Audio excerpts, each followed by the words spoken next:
Halo adik-adik semuanya, apa kabar? Semoga selalu dalam lindungan Allah Subhanahu wa Ta'ala. Perkenalkan, nama kakak Ahmad Faisal Ardi akan menjelaskan materi kelas 7 bab 3 tentang Khulafaur Rasyidin. Sebelum memulai materi, alangkah baiknya kita membaca basmalah agar ilmu yang kita peroleh dapat bermanfaat bagi kita maupun orang di sekitar kita. Karena sesuai dengan hadis Nabi Muhammad SAW, yaitu khairun nas anfa'ahum linnas, yang mana berarti sebaik-baik manusia adalah yang bermanfaat bagi manusia lainnya. Langsung saja kita baca basmalah terlebih dahulu. Bismillahirrahmanirrahim. Baik, langsung saja pada poin pertama materi kita, yaitu pengertian dari Khulafaur Rasyidin. Apakah adik-adik semua tahu apa itu Khulafaur Rasyidin?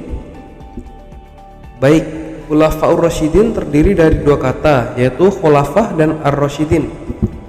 Khulafah adalah bentuk jamak dari khalifah, yang mana berarti pengganti, pemimpin atau penguasa yang diangkat Nabi Muhammad SAW untuk melanjutkan tugas beliau sebagai pemimpin agama dan kepala pemerintahan. Akan tetapi bukan sebagai nabi atau rasul. Sedangkan ar-rasyidin adalah bentuk jamak dari kata ar-rasyid, yang berarti orang yang mendapat petunjuk.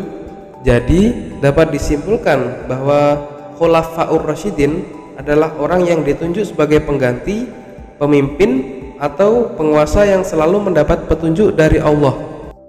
Poin selanjutnya yaitu latar belakang atau sejarah lahirnya Khulafaur Rasyidin. Setelah Nabi Muhammad SAW wafat, umat muslim sempat mengalami kebingungan karena beliau tidak meninggalkan wasiat tentang siapa yang akan menggantikannya sebagai pemimpin umat Islam pada masa itu. Hal ini secara tidak langsung memberikan kebebasan kepada umat Islam untuk membuat model pemilihan khalifah. Tidak lama kemudian, sejumlah tokoh Muhajirin dan Ansor berkumpul di balai kota Bani Sa'idah yang ada di kota Madinah. Mereka memusyawarahkan siapa yang akan dipilih menjadi pemimpin selanjutnya. Musyawarah tersebut berjalan cukup alot karena masing-masing pihak sama-sama merasa berhak untuk menjadi pemimpin umat Islam. Abu Bakar pun kemudian menengahi dengan mengatakan bahwa umat Islam hendaknya memilih seseorang yang tidak pernah meminta kekuasaan, sesuai dengan ajaran Nabi Muhammad SAW. Selain itu, kekhalifahan seharusnya dipegang oleh orang yang mampu memegang amanah, tidak gila akan kekuasaan, peka terhadap masyarakat, dan tidak silau harta. Dengan kriteria tersebut, umat Islam sepakat untuk memilih Umar bin Khattab. Akan tetapi Umar bin Khattab menolak dan justru meminta Abu Bakar untuk menjadi pemimpin. Pernyataan Umar bin Khattab pun diamini oleh kaum Muhajirin dan Ansor serta seluruh umat Islam yang menghadiri di balai kota di Bani Sa'idah yang ada di kota Madinah. Sehingga pada saat itu juga Abu Bakar As-Siddiq menjadi khalifah pertama setelah meninggalnya Rasulullah SAW, yang mana setelah Abu Bakar As-Siddiq itu Khulafaur Rasyidin kemudian terlahir.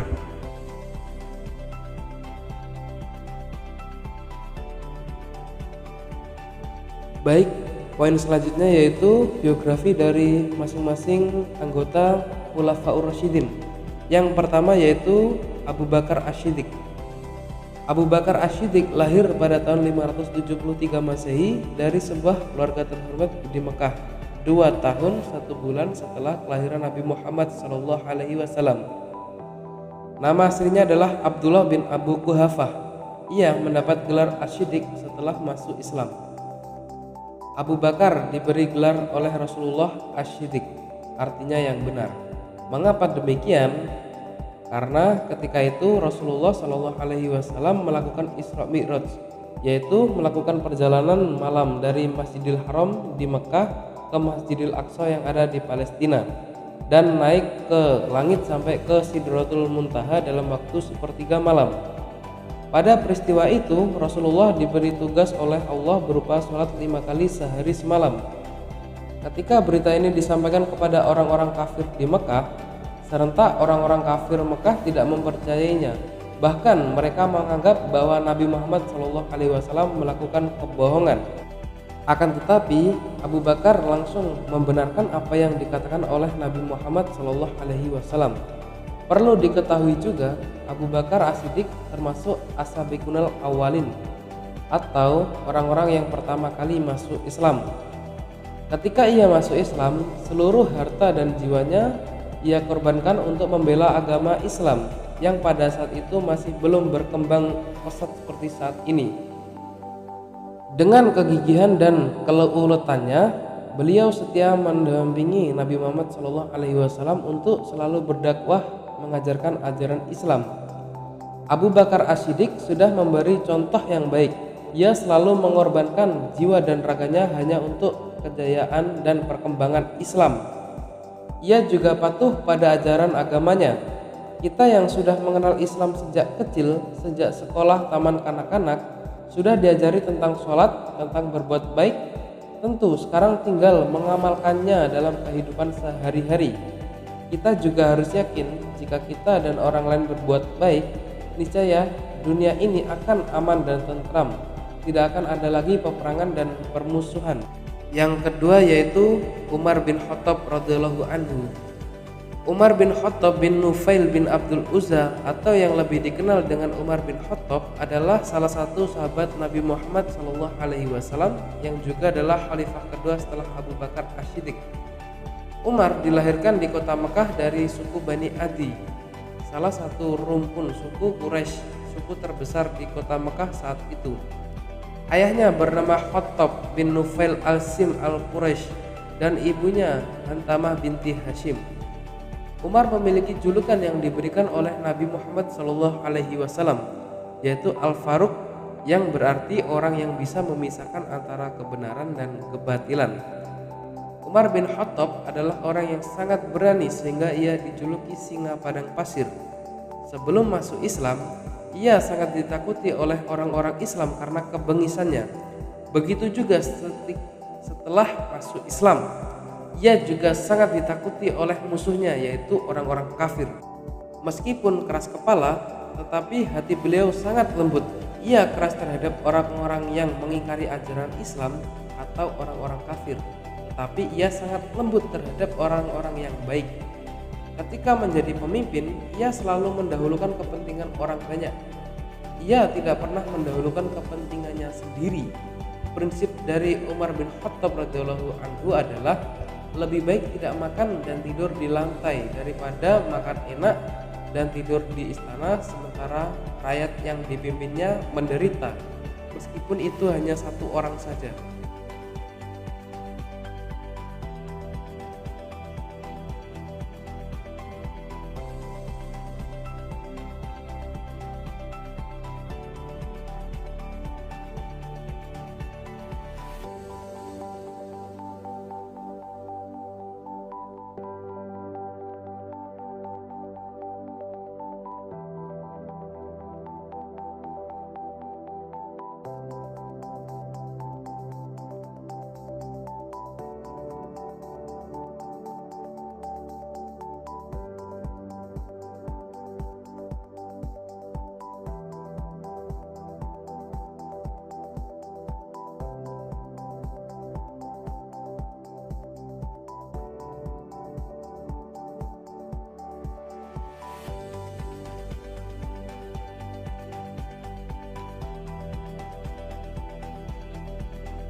Selanjutnya yang terakhir yaitu Ali bin Abi Thalib karamallahu wajhah. Ali bin Abi Thalib mempunyai nama asli Haidar bin Abu Thalib. Beliau adalah seorang pemeluk Islam pertama dan juga keluarga Nabi Muhammad SAW. Ali bin Abi Thalib adalah sepupu Nabi Muhammad SAW dan menantunya setelah menikah dengan Siti Fatimah. Ali bin Abi Thalib dilahirkan dari pasangan Fatimah binti As'ad dan Abu Thalib. Kelahiran Ali bin Abi Thalib banyak memberikan hiburan bagi Nabi Muhammad SAW karena beliau tidak punya anak laki-laki. Nabi Muhammad SAW bersama istrinya Siti Khadijah mengasuh Ali bin Abi Thalib dan mengangkatnya sebagai anak. Hal ini sekaligus untuk membalas jasa Abu Thalib yang mana telah mengasuh Nabi Muhammad SAW sejak beliau kecil hingga dewasa. Dengan demikian, sejak kecil Ali bin Abi Thalib sudah bersama dengan Nabi Muhammad SAW. Pada usia remaja setelah wahyu turun, Ali bin Abi Thalib banyak belajar langsung dari Rasulullah SAW. Beliau selalu dekat dengan Nabi Muhammad SAW karena menjadi anak angkatnya dan berlanjut menjadi menantunya. Didikan langsung dari Nabi Muhammad SAW kepada Ali bin Abi Thalib dalam semua aspek ilmu Islam menggemblengnya menjadi seorang pemuda yang sangat cerdas, berani, dan sabar. Setelah hijrah dan tinggal di Madinah, Ali bin Abi Thalib dinikahkan Nabi Muhammad SAW dengan putri kesayangannya yaitu Siti Fatimah. Nabi menimbang Ali bin Abi Thalib yang paling tepat dalam banyak hal seperti nasab keluarga yang serumpun yaitu Bani Hashim dan paling dulu mempercayai kenabian Nabi Muhammad SAW setelah istrinya yaitu Siti Khadijah. Ali bin Abi Thalib adalah salah satu seorang ilmuwan yang sangat cerdas. Bahkan Rasulullah mengatakan, "Ana Madinatul ilmi wa Aliyun habu babuha," yang artinya yaitu saya adalah kota ilmu dan Ali bin Abi Thalib adalah pintu gerbangnya. Sebagaimana Khalifah Umar bin Khattab, Ali bin Abi Thalib sebagai khalifah terakhir juga memiliki sifat yang sama, yaitu cerdas dan tegas. Proses pergantian khalifah dari Utsman bin Affan ke Ali bin Abi Thalib mengalami hambatan. Ada kelompok yang setuju dan ada pula yang menentang. Dalam situasi genting seperti ini, Ali bin Abi Thalib tampil dengan tegas sehingga dapat menyelesaikan permasalahan-permasalahan yang timbul. Inilah kepiawaian Khalifah Ali bin Abi Thalib. Baik, mungkin itu saja biografi singkat dari keempat khalifah yang pernah memimpin umat Islam setelah meninggalnya Rasulullah SAW. Yang selanjutnya yaitu prestasi-prestasi yang diraih oleh keempat Khulafaur Rasyidin tersebut antara lain sebagai berikut. Yang pertama adalah Khalifah Abu Bakar Asy-Syiddiq radhiyallahu anhu. Beberapa tindakan Khalifah Abu Bakar Asy-Syiddiq yang memberikan kontribusi terhadap umat Islam antara lain sebagai berikut. Yang pertama adalah memerangi kelompok pembangkang. Abu Bakar terpilih menjadi khalifah secara demokratis. Hal ini tidak menjamin situasi umat Islam akan stabil. Setelah Nabi Muhammad SAW wafat, krisis kepemimpinan menimbulkan gejolak perpecahan umat. Sebagian umat Islam mulai menentang kebijakan Nabi Muhammad SAW. Mereka menciptakan ketidakstabilan umat Islam. Khalifah Abu Bakar menetapkan kebijakan yang tegas terhadap para pembangkang tersebut. Yang kedua yaitu kodifikasi Al-Quran. Ketika umat Islam kehilangan lebih dari 70 orang yang gugur di perang melawan para pembangkang, Umar bin Khattab merasa khawatir kehilangan Al-Quran. Beliau mengusulkan kepada Abu Bakar untuk membukukan Al-Quran. Pada awalnya Khalifah Abu Bakar menolaknya karena Nabi Muhammad SAW tidak pernah menyuruhnya. Tetapi setelah mendapat penjelasan dari Umar bin Khattab, Abu Bakar menerimanya. Abu Bakar Asy-Syiddiq dengan menunjuk Zaid bin Sabit sebagai pemimpin pengumpulan. Yang ketiga yaitu perluasan wilayah Islam. Khalifah Abu Bakar melanjutkan penyebaran Islam ke Syria yang dipimpin oleh Usamah bin Zaid bin Harithah. Khalifah Abu Bakar Asy-Siddiq merencanakan penyebarannya ke wilayah yang dikuasai Kekaisaran Persia dan Bizantium. Beliau mengirimkan dua panglima yaitu Khalid bin Walid dan Musanna bin Harith. Mereka mampu menguasai Hirah dan beberapa kota lainnya yaitu Anbar, Daumatul Jandal, dan Fars.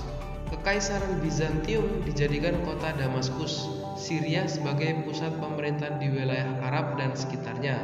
Untuk menghadapi mereka, Khalifah Abu Bakar Asy-Siddiq mengirimkan beberapa pasukan, yaitu yang pertama pasukan Yazid bin Abu Sufyan ke Damaskus, yang kedua pasukan Amr bin As ke Palestina, yang ketiga pasukan Syurabil bin Hasanah ke Yordania, dan yang terakhir pasukan Abu Ubaidillah ke Jarrah bin Jarrah ke Hims.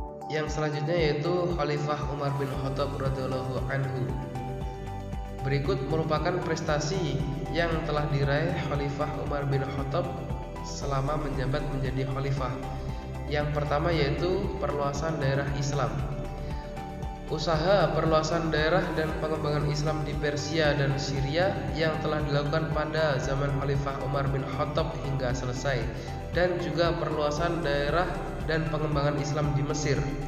Pada zaman Khalifah Umar bin Khattab radhiyallahu anhu, gelombang ekspansi yaitu perluasan daerah kekuasaan pertama terjadi di ibu kota Syria, Damaskus.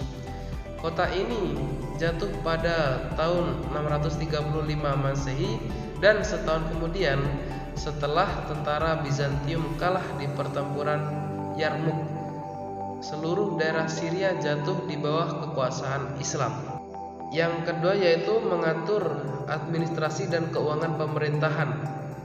Karena perluasan daerah terjadi sangat cepat, Umar bin Khattab radhiyallahu anhu segera mengatur administrasi negara dengan mencontoh administrasi yang sudah berkembang, terutama di Persia. Administrasi pemerintahan diatur menjadi 8 wilayah provinsi, yaitu Mekah, Madinah, Syria, Jazirah Basrah, Kufah, Palestina, dan Mesir. Pada masa pemerintahannya, Umar bin Khattab membentuk Baitul Mal dan Dewan Perang. Baitul Mal bertugas mengurusi keuangan negara. Dewan Perang bertugas mencatat administrasi ketentaraan. Umar bin Khattab radhiyallahu anhu adalah khalifah pertama kali yang memperkenalkan sistem penggajian bagi pegawai pemerintah. Ia juga memberikan santunan dari Baitul Mal kepada seluruh rakyatnya. Dan yang terakhir dari prestasi Khalifah Umar bin Khattab radhiyallahu anhu adalah menetapkan kalender Hijriah. Sebelum kalender Hijriah ditetapkan, orang-orang pada saat itu menggunakan sistem kalender Masehi. Agar berbeda dengan kaum Nasrani, Umar bin Khattab mencetuskan kalender Hijriah, yang mana ditetapkan mulai pada saat Nabi Muhammad SAW hijrah dari Makkah ke Madinah. Hal itu disebabkan hijrah merupakan titik balik kemenangan Islam. Hijrah juga menandai dua periode dakwah Islam, yakni periode Mekah dan periode Madinah. Yang selanjutnya yaitu prestasi dari Khalifah Utsman bin Affan selama menjadi khalifah. Yang pertama adalah kodifikasi Mushaf Al-Quran. Pada masa pemerintahan Khalifah Utsman bin Affan, wilayah Islam sudah sangat luas.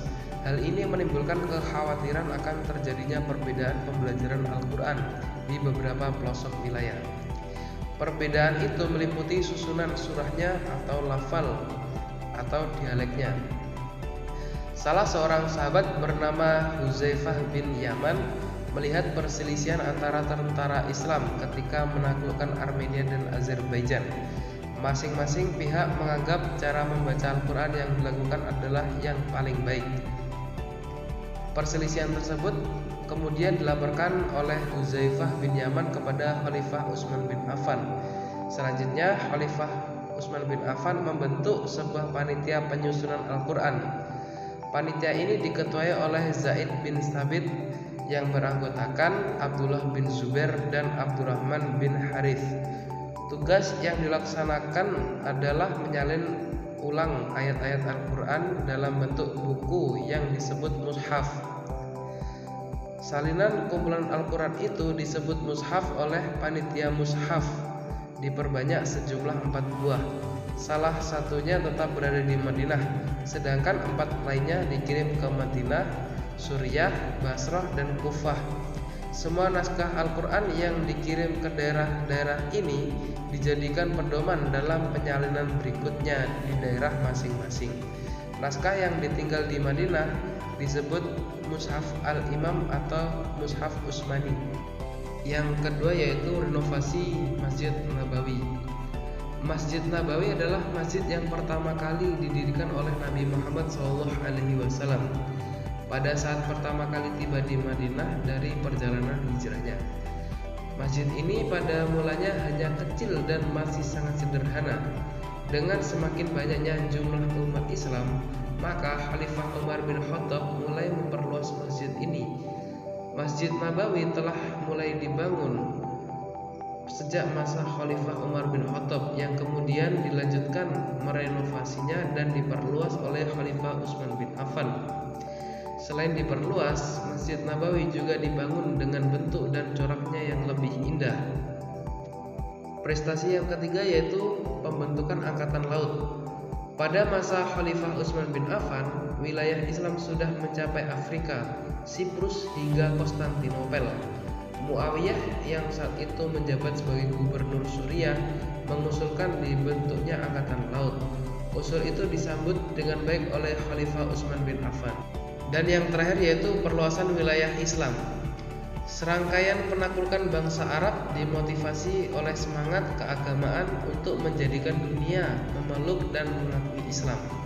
Pada masa pemerintahan Khalifah Utsman bin Affan, wilayah Islam semakin meluas.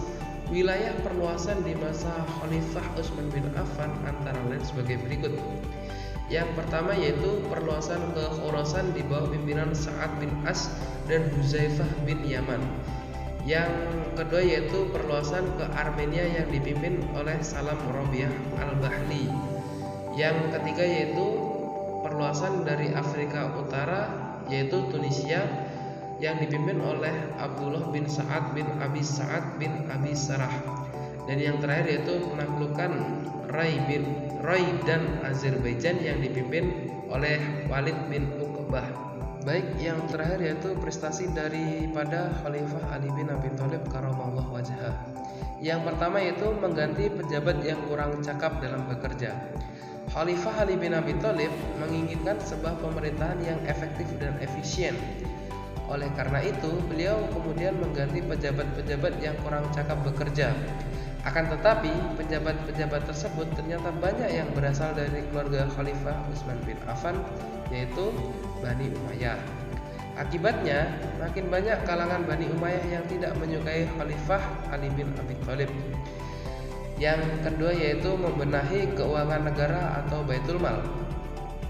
Pada masa Khalifah Utsman bin Affan, banyak kerabatnya yang diberi fasilitas negara. Khalifah Ali bin Abi Thalib memiliki tanggung jawab untuk membereskan permasalahan tersebut. Beliau menyita harta para pejabat tersebut yang diperoleh secara tidak benar.